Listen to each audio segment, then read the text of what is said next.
Hi friends, welcome to our channel. ஜனவரி 25ஆம் தேதிக்கான கரண்ட் அஃபேர்ஸ் பார்க்கலாம். ஃபர்ஸ்ட் கொஸ்டின், தேசிய வாக்காளர் தினம் ஜனவரி 25. 16வது தேசிய வாக்காளர் தினம் இந்த ஆண்டு அனுசரிக்கப்படுகிறது. இந்திய தேர்தல் ஆணையம் நிறுவப்பட்ட தினம் ஜனவரி 25, 1950. இதை நினைவு கூறும் வகையில் 2011 முதலில் இந்த தினம் கொண்டாடப்பட்டது. 2026 இதன் கருப்பொருள் எனது இந்தியா எனது வாக்கு, இந்திய ஜனநாயகத்தின் இதயத்தின் மக்கள். செகண்ட் கொஸ்டின், இந்திரஜித் சிங் பந்த்ரா எதனுடன் தொடர்புடையவர்? இவர் 1993 முதல் 96 வரை இந்திய கிரிக்கெட் வாரிய தலைவராக இருந்துள்ளார்.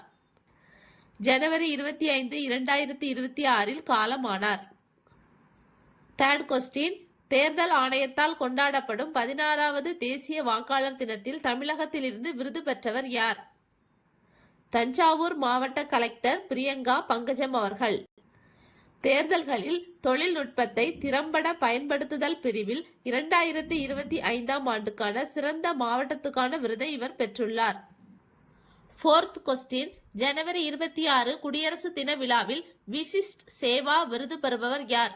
சோபியா குரேசி. ஆபரேஷன் சிந்தூர் நடவடிக்கை குறித்து விளக்கிய ராணுவ பெண் அதிகாரி இவர்.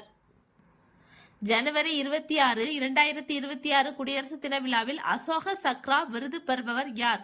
சுபான்சு சுக்லா. சர்வதேச விண்வெளி நிலையம் சென்ற முதல் இந்தியர் என்ப பெருமையை பெற்றவர்.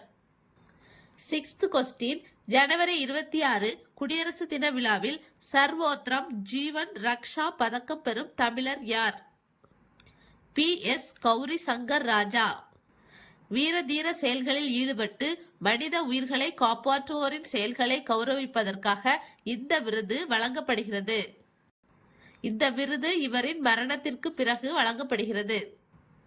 செவன்த் கொஸ்டின், ஒவ்வொரு மாதமும் பிரதமர் மோடி பேசும் நிகழ்ச்சியில் ஜனவரி 2026ஆம் ஆண்டு ஜனவரி மாதம் தமிழகத்தைச் சேர்ந்த யாரை பெருமைப்படுத்தி பேசியுள்ளார்? கள்ளக்குறிச்சி மாவட்ட பெண் விவசாயிகள். கள்ளக்குறிச்சி மாவட்டம் கல்வராயன் பகுதி பெண் விவசாயிகள் 800 பேர் குழுவாக சேர்ந்து சிறு தானியங்கள் பதப்படுத்தும் ஆலையை நிறுவியுள்ளனர்.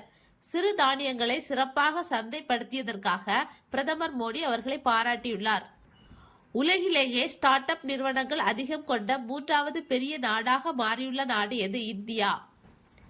இந்தியாவில் நடைபெறும் நியூசிலாந்துக்கு எதிரான T20 தொடரை 3-0 என்ற கணக்கில் இந்தியா வென்றுள்ளது. ஜனவரி 26, 2026 குடியரசு தின விழாவில் மொத்தம் எத்தனை பேருக்கு பத்ம விருதுகள் அறிவிக்கப்பட்டுள்ளன? 131 பேர். விருதுகளை அறிவித்தது மத்திய உள்துறை அமைச்சகம். ராஷ்டிரிய பர்யாதன் திவாஸ் அல்லது தேசிய சுற்றுலா தினம் ஜனவரி 25 அன்று கொண்டாடப்படுகிறது.